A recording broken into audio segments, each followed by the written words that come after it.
directions. Here's the thing.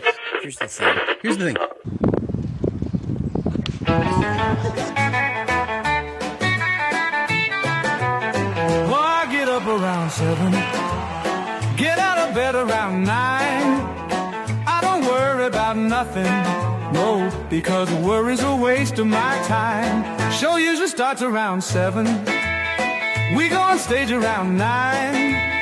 Get on the bus about 11, sipping a drink and feeling fine. Hello. What's up, everybody? Welcome to another exciting edition of Here's the Thing. I'm your host, Snoop. My guest today, man, I'm so excited to talk to this guy. We've been friends for a little bit, and it's been a long time since we've talked, so it's going to be exciting to catch up. He hosts a podcast called All Access Live with Kevin Rankin. He's a drummer from a little band called A Flock of Seagulls. You may know him from many other bands as well. Please welcome Kevin Rankin, or as I like to call him, Kevy Metal. Right on, Chatlack. What's happening, man? Well, first of all, let's not call me that anymore because I go by Snoop Von Poop. Okay, right on, Snoop. But dude, so I was like looking stuff up, about you to get prepared for this, and man, you are overshadowed by some actor with this. Yeah, no, man. He's like trying to steal my thunder. Damn, man. Yeah, that dude's killing it too. Is he on Breaking Bad and some other shows? Yep. But I found you, and so congratulations on being in the Oregon Music Hall of Fame. That's pretty wild. Thank you. So let's start at the beginning of you. Like, did you grow up around music? Were your family into music? Like, how'd you get going? Yeah, my dad was a musician. He was a Dixieland jazz player. Played sax and clarinet. Oh wow, my grandpa would have loved him. I bet. Yeah. That was like the real origin of music for me. And I had an uncle that was a pro jazz drummer in Chicago, and so got to see some real fantastic players early on, and it certainly paved the way. So you're from the Northwest, up north, right? Montana, actually. Montana, okay. I've always wanted to go, never been. Beautiful place to be from.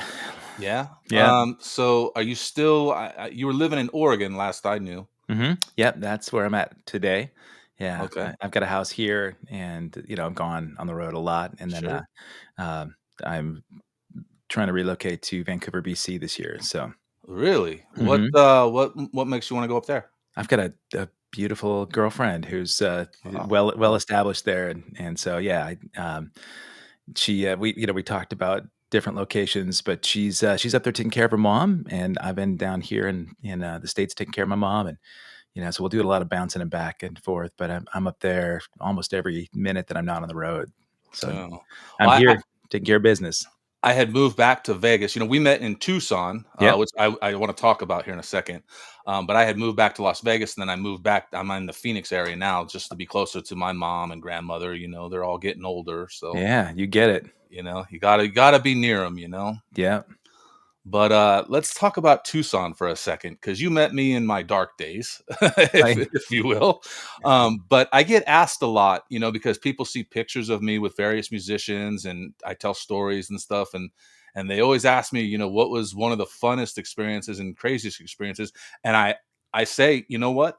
Hanging out with a flock of seagulls, which at that time you were in Animotion. That's right. Back then. And I remember the drummer at that time from Flock of Seagulls, Michael. Yeah. I don't remember his last name. Michael Brom. Yeah, he's there in Phoenix, right around the corner from you. Is he really? He Wow, is, yeah. Man. I remember him being such a cool guy that day too. For sure. And the reason why it sticks out so well in my memory is because not only did I meet you at that show, but we went to, I don't know whose hotel room it was, but we had like a little hotel room party after the show. And that's kind of like what you expect your rock and roll experience to be like, that party in the hotel room, not that it was crazy out of control, it was just a hotel room full of people, Yeah, I think there was some other stuff going on, but yeah, you're right. But it's like all the other times I hang out with all the crazy 80s bands, it's just like we're hanging out in the green room sipping coffee and right. shit, Yeah, it's not a party really. That's where my party days are these days. So, yeah. See that. Did I see you moved to Thailand at one point, Mm. or you were going to move to Thailand? My son, moved to Thailand about a year and a half ago, Oh, and wow. yeah, I had been there before and I loved it, and I was checking out potentially relocating there, until I met my gal, so yeah, that's still on the horizon for maybe a destination spot for, a retirement home and just have you been? No, I've never really been out of the States. I mean, I've been to Mexico, but I don't know if that counts. Sure, yeah, it counts, and different cultures, yeah, Thailand's incredible, man, I love it, just beautiful people, beautiful culture, beautiful food, Well, and that's cool. Your it's kid's over affordable. there now, huh? Yep. Yeah, and was he rapping or something, I wanna Mhm. say? Yeah. Really? Is Yeah, he still doing it? he is, yep, yeah, he came out with another record this last year, and Capital K is his moniker. He's got a new one ready to go, and yeah, he was a drummer originally, right? A wicked drummer. Rush was his favorite band, and he was really into drumming, and then, every time he'd gig, everybody would say, "Well, of course you're a drummer. Your dad's a drummer," and Alright. nobody wants to be like their dad, right? So, he was really into hip hop, and yeah, he got into that game. Well, So, speaking of, influences, who are some of yours? drum wise, or Yeah. just in Yeah, general? drum-wise. Yeah. I've always said, sort of the age old influence. I mean, John Bonham, Zeppelin was, probably the biggest musically for the kind of style that I play. He was apparently kind of a piece of shit of a human being, right? But hey, I can swear on the show, Of right? course, of Okay. course. Um, I wanna but talk about freedom of speech at some point all too. right, I wanna cool. talk Yeah, for sure.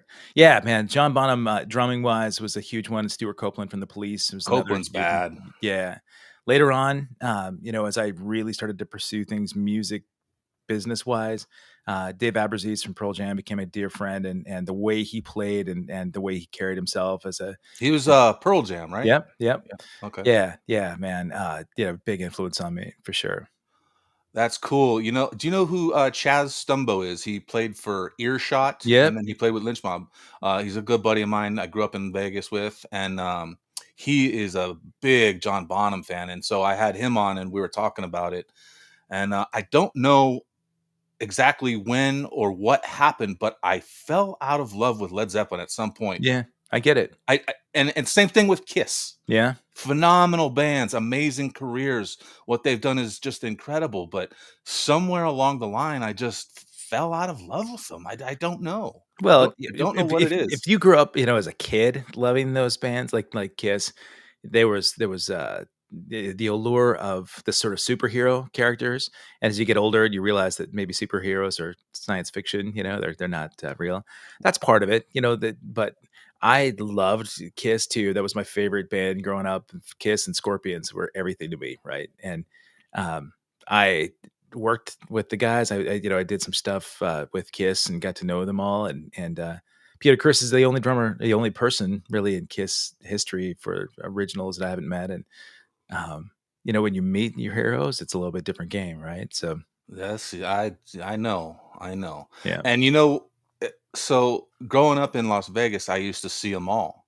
yeah, Every time they'd come through, and I was younger than most everybody in the scene, but I was always hanging out at the clubs with all the rockers, and so I got to meet a lot of them, and I kind of got disgusted by a lot of them. I'm not going to name names, yeah. Of course, but it just kind of turned me off a little bit. Some of their behaviors, and even a lot of the fan behaviors, kind of turned me off. Like, oh man, and so that's kind of why I don't think I really pursued a career in music. I kind of stepped aside from it, but I've always been close to it and hung out with people, and. isn't that a kind of a bummer, man? I mean, like, really, if you think about how much it meant to you early on, and if it dissuaded you from wanting to pursue something in music?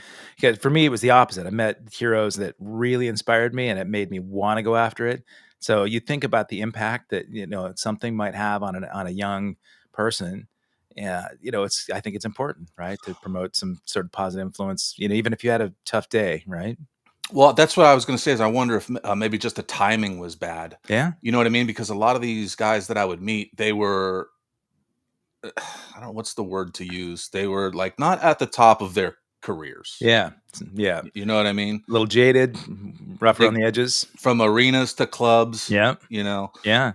So I wish, when I was younger I would have got more into recording. Like, I think I saw something that you got a bachelor's for producing music, studio production or something, right? It was yeah, it was the studio teaching actually, but yeah, I loved that part of it, but for me, music performance was a lot more fun than being in the studio, you know? I mean, Sure. of course, I've got gear and all that, but I enjoy being in the studio for the end result. The process is not as much as, for me, but I love having something tangible at the end that, "Oh, man, this is gonna live on in history." Even if nobody listens to it, it's nice to be able to look back and say, "Okay, this was a nice stamp in time." But yeah, man, if you had done that, would you wanna be engineering and producing bands or I recording think them? so. I think so Right. for sure. Like I said, I enjoy being around the music. It's just like it touches feelings that words cannot. It's just like Yeah. it does something inside of you. It's weird. So I have this friend, and she says that she doesn't listen to any music at all, and like she's like the complete opposite of us. She's and I'm just like that is beyond comprehensible for me. Like Yeah.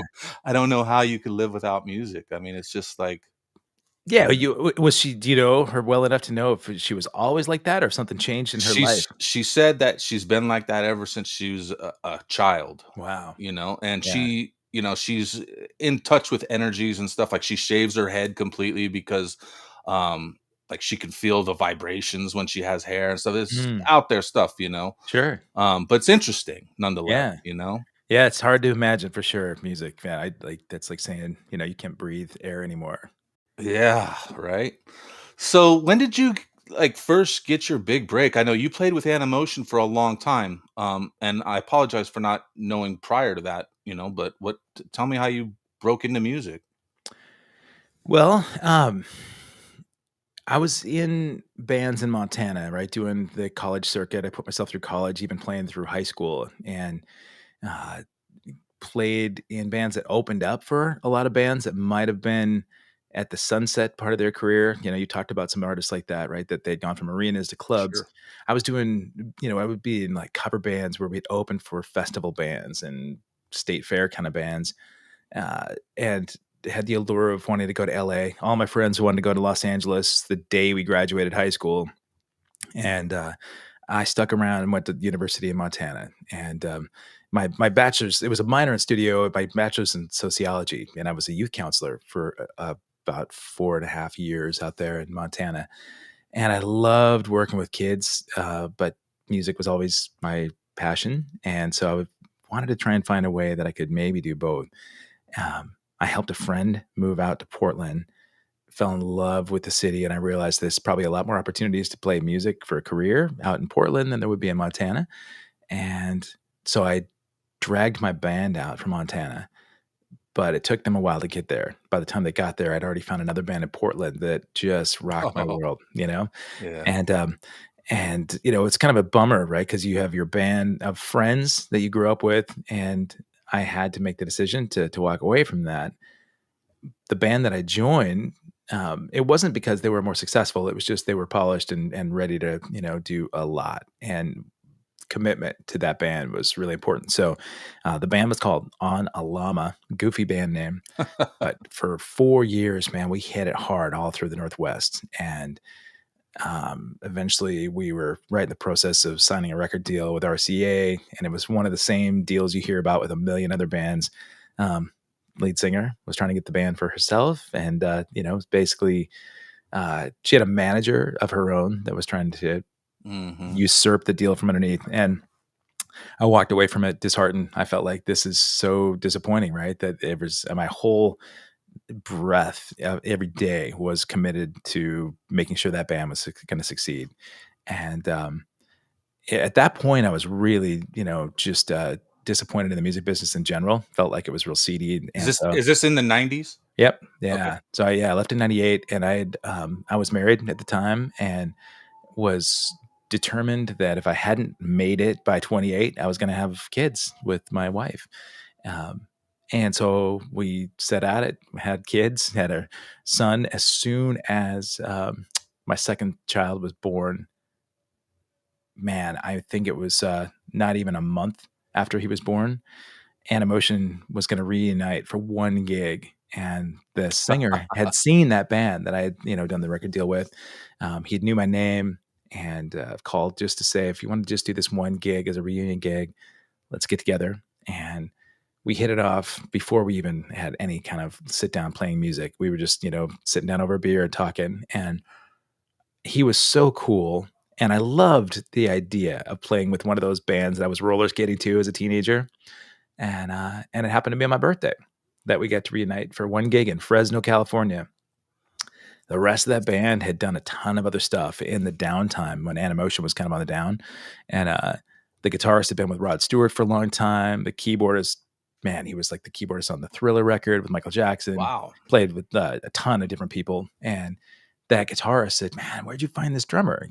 And the singer said, "Hey, he's this heavy metal drummer from Montana," and I snagged him in Portland, and they said, "We need to do more gigs," and it turned into almost 16 years of a lot of gigging, which led me to meet you. Yeah, yeah, dude, that's awesome, man. I love, hearing the origin stories, Yeah. from people. So when I talked to Brett Perozzi, he was guitar tech for Snake in Skid Row, and now he's out with Tesla. Um, we were talking a couple weeks ago, and he's really discouraged making music right now because of AI. Yeah. Like, what do you think? Like, is AI just going to take over the whole music business? Is there any reason to make new music? Sure. Yeah, I mean, I don't think it's gonna take over, but it's certainly have an impact.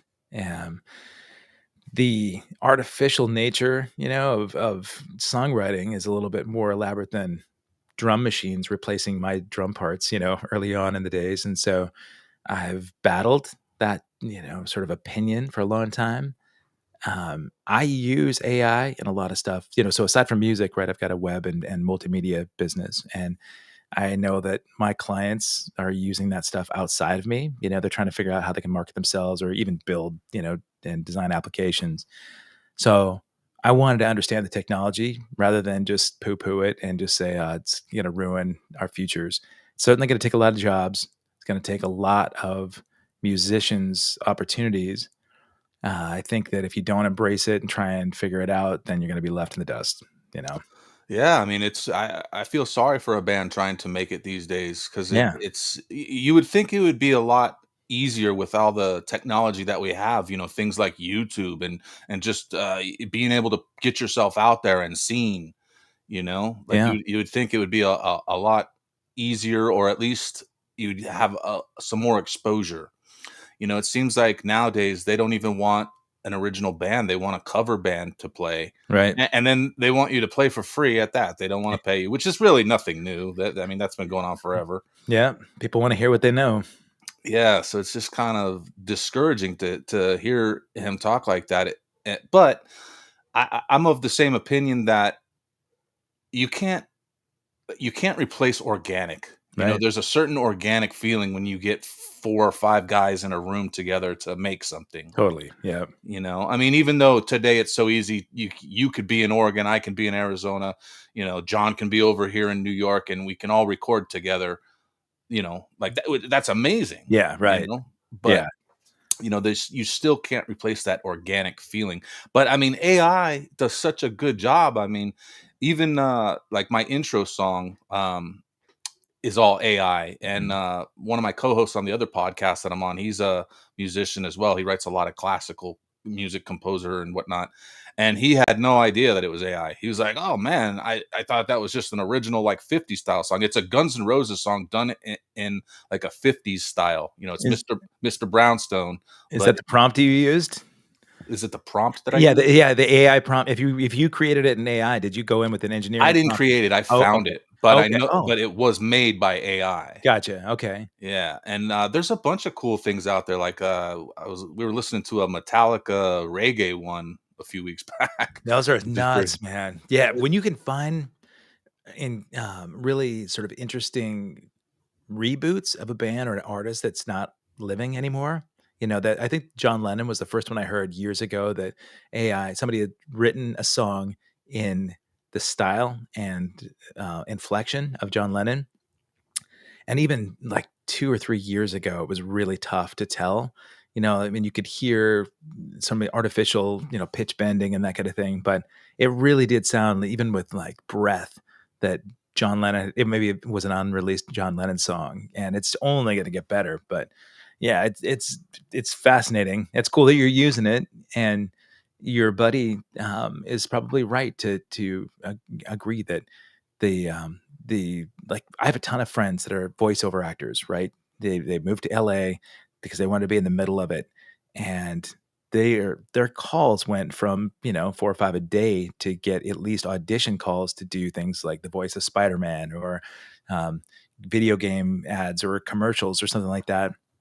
AI is replacing almost every one of those guys' jobs right now, and if that's how they've paid all of their bills for the last 30 years, that's a tough thing to come to grips Yep. with, right? Yep. Did you ever see or I can't remember if there was video, it might have only been audio, but it was AI created a podcast of Joe Rogan talking to Steve Jobs. No, I didn't. Dude, it's insane. Wow. And then I think it was about a 20 or 30-minute conversation, and I mean, you couldn't tell that it wasn't AI. That's I nuts. mean, it is nuts. Yeah. But speaking of podcasting, how did you get into podcasting? Which I want to tell you, dude, All Access Live is a great fucking name, dude. Oh, thanks, man. Well, I mean, the concept behind it, right, is that we're hanging backstage at a show, because that was the nature of my initial broadcasting during COVID. I was doing a ton of Facebook Live chats with my bandmates and other guys that we were touring with. So, a Flock of Seagulls tours, a lot with like bands like, Wang Chung and Cutting Crew, Animotion. And when we were sitting at home waiting for gigs to pop back up in COVID, I was listening to a ton of podcasts, and there were some that I loved, and so I was just obsessed with just consuming that media. And I had been playing with Jennifer Batten, Michael Jackson's old guitarist, and she was with Jeff Beck for a long time. And Oh wow. she was watching the Facebook Live videos, where while my buddies and I were chatting, Facebook Live, you can see people's comments. And so I was engaging with the comments and interacting with them. And she said, "Man, you're really good at multitasking that way. And the concepts behind what you're talking about are more interesting than just maybe somebody talking about sweeping up an empty venue." She said, "You should consider a podcast." And I was thinking, man, everybody, on the planet has a podcast. And I'm not sure I really want to do it, but maybe if you did an episode with me, I'd give it a shot. And I got hooked. At that first, in 4 months, I had 100 episodes already. Whoa. Yeah, it was crazy, and I'm sweating putting out one a week, and it's you're doing hard. 100. Yeah, I mean, and the tricky thing, right, is that they'd be a lot more professional, a lot more polished if they were edited, and I took out all of the ums and the uhs and breaks and breath. But it's organic and natural, and it's as if we're hanging backstage at a show. And the hope was that at the end of the pandemic, I was just going to bring a camera and a microphone on the road, and we're just going to do it in the green room. And I've done a bunch of them that way. But a lot of the guys that I talk to are on the other the other side of the planet. And so it's led itself to interacting and it's sort of encountering a bunch of dudes that maybe were my heroes or I was a big fan of, but for some reason we would never be in the same room together. So Jason Bittner, drummer from Shadows Fall, I and just watched a little bit of yeah, that. yeah. So Yeah. he's going to be on part 2 with me on Monday, and he had been at my show in New Haven, Connecticut about a month ago, but I didn't know he was going to see another band. And I reached out to him. We'd been Facebook friends for 5 or 6 years, I think. And I said, "Man, it's nuts. I've been a huge fan of your drumming. I don't know how you made it backstage without me meeting you, but I'm a big fan, dude. I'd love to have you on my show." And we talked pre-interview, just as we set up the first one, for, I don't know, an hour. And there was so much, man. He had every story under the sun. Super cool dude. And I thought, yeah, this is what I love about it, right? It's it's as if you were waiting in line for another show. You hit it off with somebody and you click so well. And just happens to be that those guys have incredible stories that they can share. And it's a natural thing for a podcast. Yeah. Well, that's why when I connected with you a couple weeks back to get this scheduled, I wanted to talk to you, but I didn't. You know what I mean? I was like, fuck, I want to save it for the podcast. That Yeah. way, we can talk, Yeah. and it just feels more organic, Right. Yeah.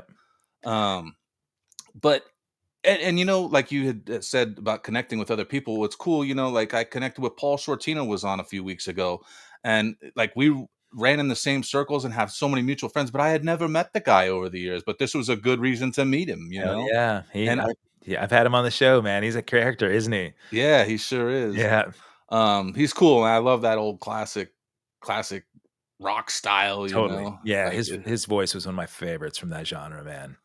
yeah, it's cool. You know, one of the hardest things is booking guests, I think, for the podcast. You know what I mean? It's like Sure. trying to plan it all out, you know, is tough because it's like I've got a mile long list of people I want to talk to, you know? Yeah. Who's on the top Uh, of your list?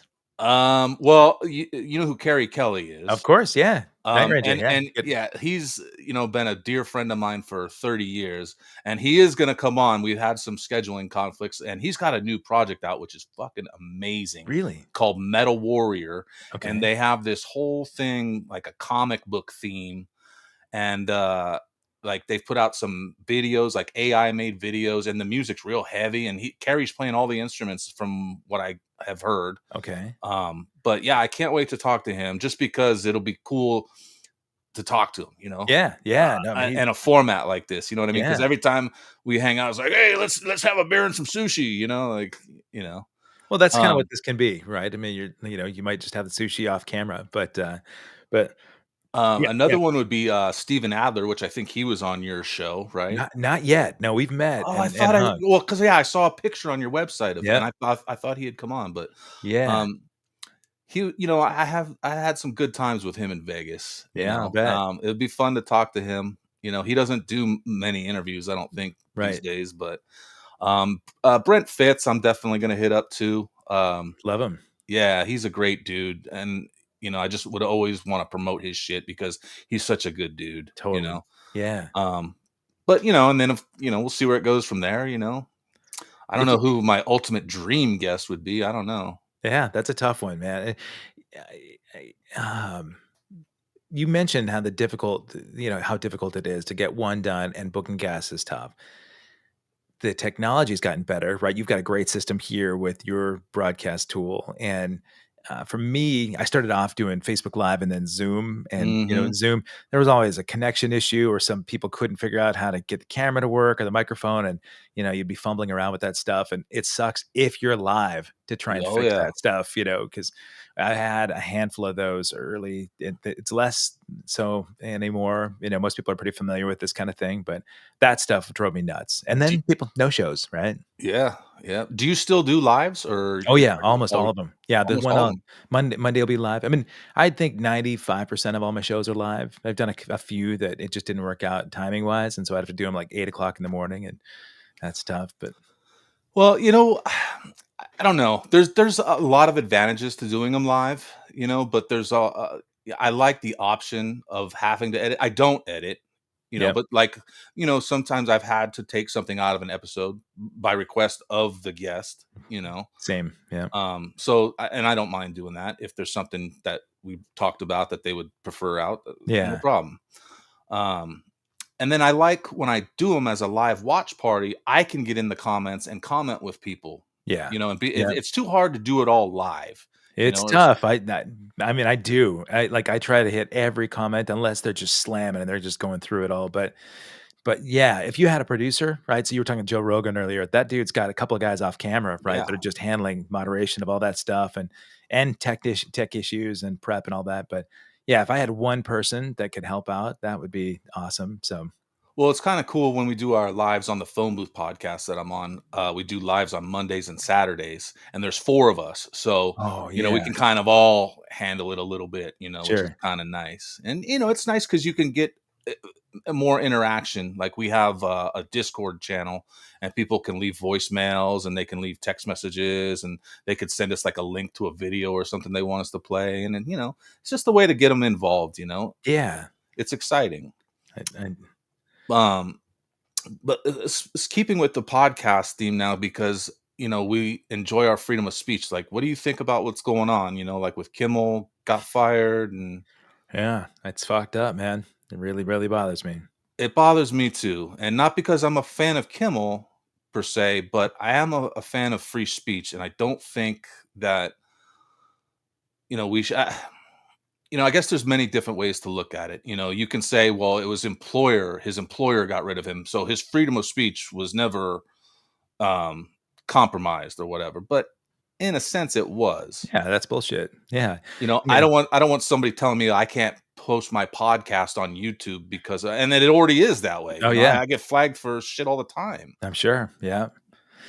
Yeah, I mean, the nature of the broadcast, right? So YouTube has their policies and procedures, their terms of service, and if there's content in there that violates the terms of service, and they flag you or they take it down, that's a prerogative. It's our privilege to have it on the show. So there is that angle.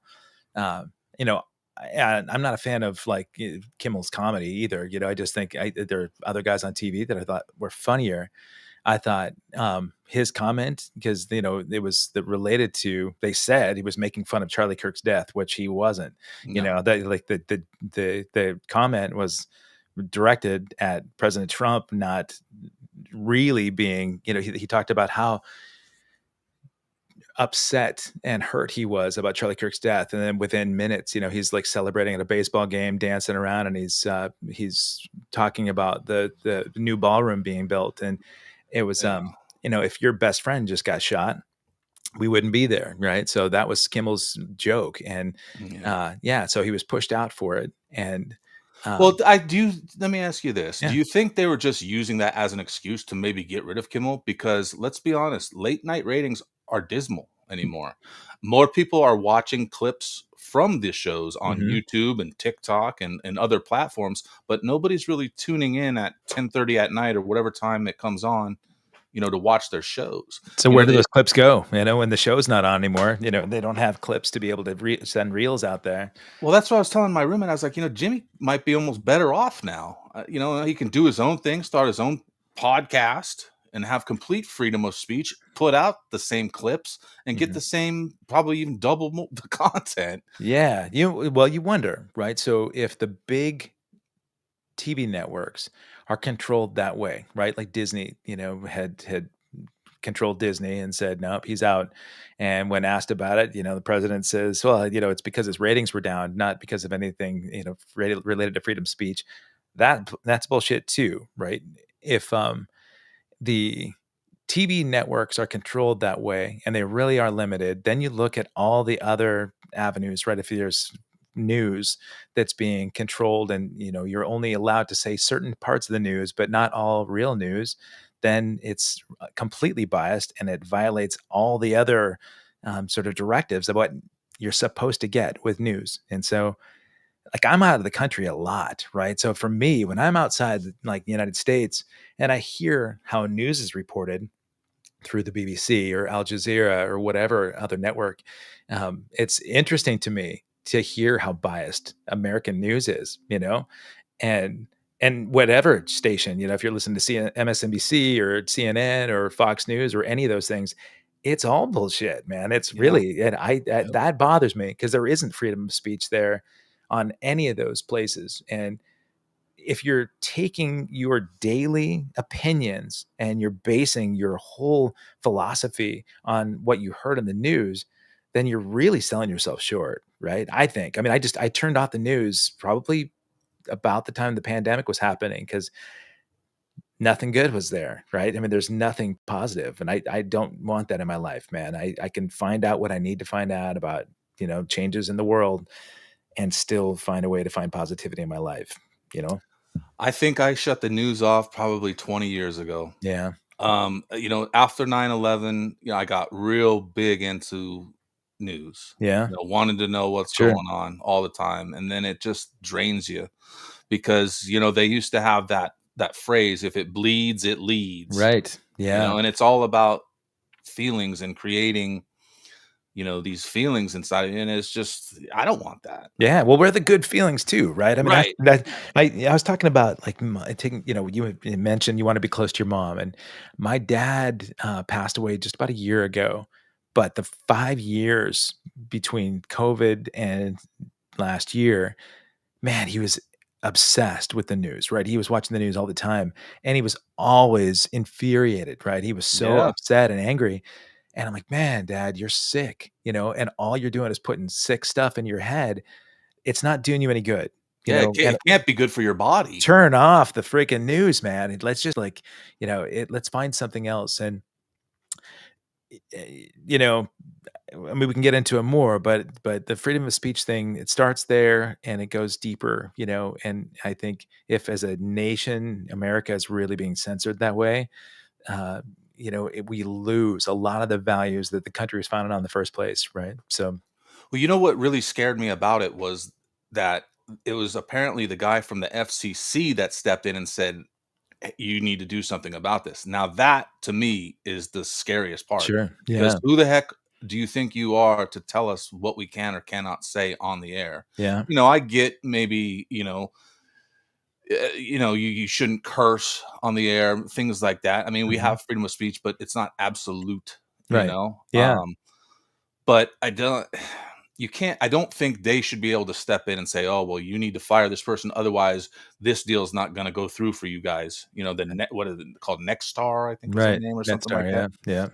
But it's a scary precedent if someone like that can just step in. And then when you hear things like this guy's connected to that Project 2025, and Yeah. you hear about the conspiracies with all that shit, and it's just like, well, shit, Yeah. what's going Yeah. to happen here? What's happening next? I mean, like every book is already being, sort of threatened to be taken out of the shelves in the schools, and yeah, it's sickening, man. Like the free country that America had been founded on is really suffering right now. It really is, and a lot of people don't even care to care about it, you know? That's really sad, right? Yeah. I mean, if some topic doesn't relate to you, I understand why you might focus on something else, right? And that for me, I mean, I'm a dad, right? So I think about how the world is going to be for my kids, and that really, really bothers me. That's why my kid moved to Thailand. He's done with this, man. He felt like, and we talk a lot about what's in your control. Like that whole idea of you pick and choose, and if there's something out of your control, then it's wise to know the difference between what is and what's not and focus all your energy on what you can control. You can turn off the news, and if you really don't like the way that a direction is going, you can leave. I mean, there's a beautiful, that going to Canada sounds pretty damn good to me right now, for one of those reasons. So Let's be honest, it's just 'cause of the legal weed, right? I don't even smoke, but my girl is like big in the cannabis industry. Yeah. So that's her Oh, thing. that's cool. And it's legal in Oregon too. Yeah. It's legal most places that I'm at, but Shit, Oregon, almost everything's legal now, yeah, right? Or that's, it's yeah. decriminalized, they say. Yeah, they shut a lot of that down because they realized that that was an experiment that didn't work fully. Yeah. And, another thing about this free speech is I hate when people try to make it a right left issue because it's Right. not. It's It's not at it's all. an everybody issue, Yeah. Like, Yep. I want you to be able to say what you wanna say. If you wanna badmouth Charlie Kirk's death, go ahead. Yeah. I want to hear you say it because I want to know where you stand. That If helps. you're gonna offer your opinion, I want to know. Yeah.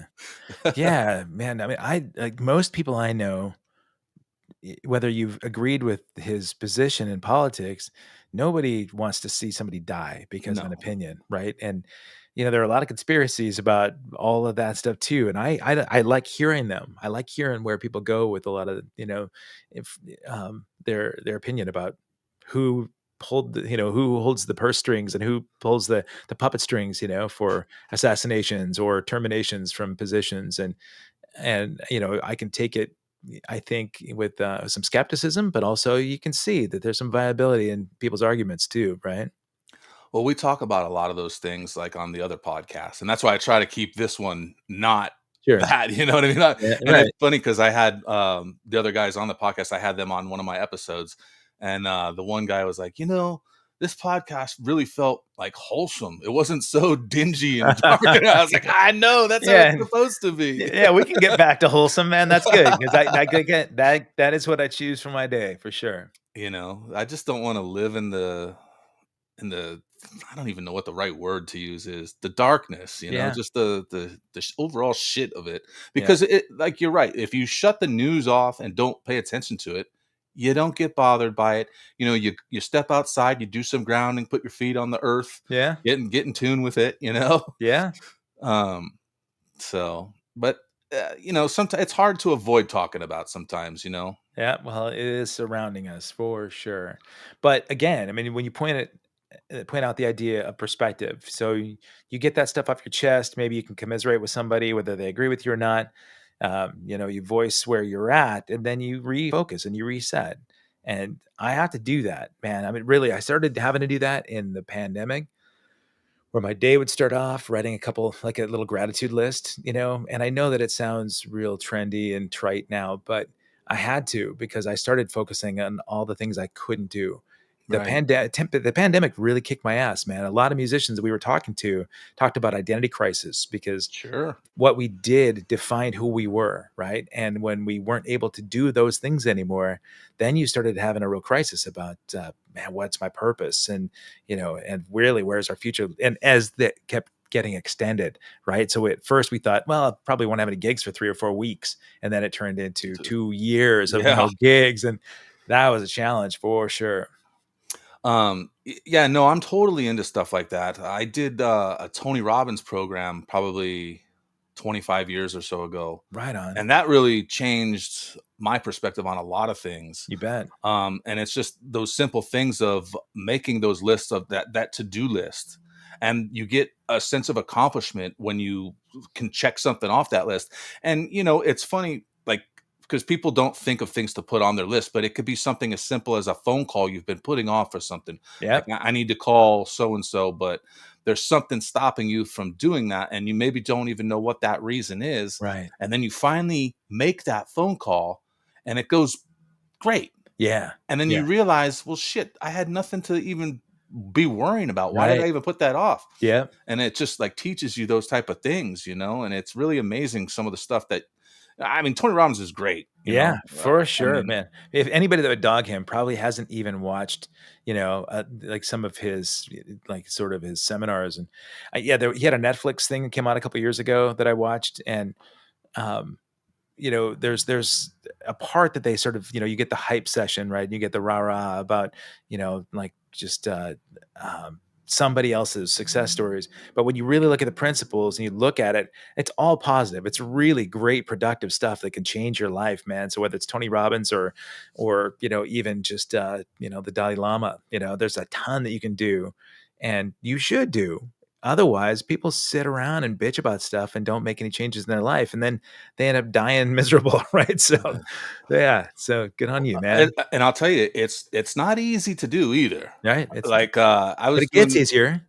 well, I don't know. It So I was doing the Personal Power 2 program, which is a Okay. 30-day program. And you listen to about 45 minutes to an hour CD every day. And then you have like a little homework assignment.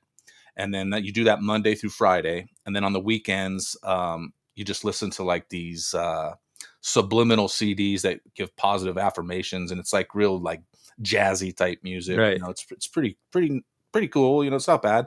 Um, and it's great for like listening to during the week too, like if you're driving to work or something, just pop in one of those music CDs. But I only got through about 10 or 11 days of it, man. Yeah. I mean, it Yeah. Well, there's really, there's a commitment. That's like working out or anything else, right? I mean, it just gets intense, but I know you can definitely see the benefits from just doing even a couple of days. You can see the benefits if you stick with the whole program. Yeah. I'll bet you notice that you talked to people differently and you hear people differently, right? Because you start to notice things that they would say. You can pick out the benefits and the positive things that they would say, or you would even approach things a different way that Definitely. when I say it gets easier if you put into practice any of those principles, right? So maybe not listening to those things but making lists, gets easier and accomplishing those things. And I think there's a snowball effect is that people around you start to notice and they start to implement those things too, right? So like there's a real benefit to it, man. And I applaud you for It promoting it. it definitely will change your thinking and your behavior because you recognize the things that, like, one of the things he says is people make decisions based on pain or pleasure. Are you going to get pain out of this or are you going to get pleasure out of this? People will put something off because they're fear that they're going to get some sort of pain out of it. But if they change their way of thinking to, oh, I'm going to get this pleasure out of it, it gets easier to tackle that obstacle or whatever it may be. So it's, I, Yeah, I I find it all fascinating. me too. Yeah. Um, I'm inspired right now, because there's stuff that I've been putting off for sure, yeah. Well, and one of the things he talks about is like, if you got like a door that you go in and out of every day and it squeaks, and you hear it squeak every time you open it, and you say to yourself, "Oh, I gotta put some WD on that. I gotta fix that squeak," and you just don't do it. Like you're busy, you're caught up. Yeah, I got to put these groceries away. I got to make this phone call real quick. I'll get to that later. But every time you keep going in and out of it, you're like, fuck, every time you hear it, and it gives you that tiny bit of stress. yeah, But when you finally take that 3 seconds to put that WD on there, no more squeak, boom, you don't have that tiny bit of stress going into you every time you go through that door, yeah, you know? absolutely, man, love it. But so what you said your son is over there in Thailand now and he's loving it. Like, does he worry about things like free speech and freedoms over Oh, there, yeah, or like what? I mean, yeah, that might be well, more of a question for him, but maybe he's talked to you a little bit we about it, talk maybe. about it a lot. Yeah, so he's actually right at this moment back here, doing some work and making some more money to get back over there because he's, working on residency there, has to do all of his work virtually as a nomad, right, when he's over there, but we talk a lot about free speech. He's got a show of his own that he wants to start up, and we've got some philosophical differences about the way that we see the world, and also some similarities. And I like that fact that he doesn't want to think exactly like his dad does. That's important. Sure. Uh, but he he researches a lot, and he is really disheartened by the insidiousness of the purse strings that control the media and government and all that kind of stuff. And Hmm. what he really has told me, what he really wants, man, is to just be able to have enough to finish his plot of land, build his house, have his family there, turn off all news, all social media, and just be able to focus on living a peaceful, happy life. And a lot of people in Thailand are doing that, right? That's how their culture is set up, and it's admirable, And I like the Yeah. idea of that. He, yeah, I as difficult as it is to hear, his perspective sometimes, man, I do like the fact that he just doesn't wanna be a clone of his family, right? I applaud him for being able to just go over there and do it on his Yeah. own. I mean, Yeah, that's he's got incredible. balls, man. He's got Like balls. I mean, I went to the Virgin Islands by myself one time, and that was a real trip for me. Just not having anybody there with me. Yeah. Phone didn't work, and it's just Yeah. like, and I was trying to get into where I was staying, and I couldn't, and I ended up in the wrong condo, and like, I mean, it was a whole crazy thing, and there was no way to get a hold of the person to contact them. But it was just like I didn't give a fuck, man. I Yeah. was just like, I'm gonna go with the flow and not Good for care. you. Man, don't you think people just in general would benefit so much by doing that? Just get out of your comfort zone, get across the border, right? Have to figure it out. Like my kid had never been outside of Canada before. He had never been off, the contiguous, sort of North American, territory. And I told him how much I loved Thailand when I visited, like back in 19, and he researched a lot about it and just he went for it, man. He bought a one-way ticket, and I Wow. think, yeah, it takes balls. Yeah. I know a lot of people might not have wanderlust and wanted to experience the world, but I think it's important to see other cultures and see how differently people live than the people next door to you, I think it really helps perspective a lot. So you've been all over the world. Mostly, yeah. Where's like your favorite place or a couple places that you really dig that, you know? Well, I mean, Thailand was one of them for sure. I love it, and, some of my favorite countries are like Austria and Switzerland, just the views, the mountains there are incredible, and, I'm in Western Europe a lot. The band originally based in Liverpool, so we're over in England a lot, and Belgium and France and Germany, and I was this last year in Australia. That was a really fun experience, and Singapore was mind blowing. And Wow. we did the Philippines, and the people there were incredible, and the gig was awesome. And I spent like 5 days kind of trying to understand their culture. And it's funny. I mean, story wise, they put us up for like 5 days at a gorgeous hotel that overlooked slums in Manila, and I'd never been before. And I love to get on the street and walk. And another friend of mine and I talk about this a lot when we're touring. One of my favorite things to do when we're on the road, first thing we can do if we can make it before sound check is find the highest point in whatever city we're in. So you can look around, scan the area, right? You can get the whole perspective of the landscape. And so Manila, 5 o'clock in the morning, I land. It's like a 28-hour flight to get there Mm, with multiple rounds. And you're just exhausted. But I get in at 5 a.m., take a shower, and I didn't know the area. I hadn't researched the area other than knowing about a bit about like military involvement there back in World War II. So I wanted to go find a fish market. I wanted to go explore the seaside, and I'm on the street.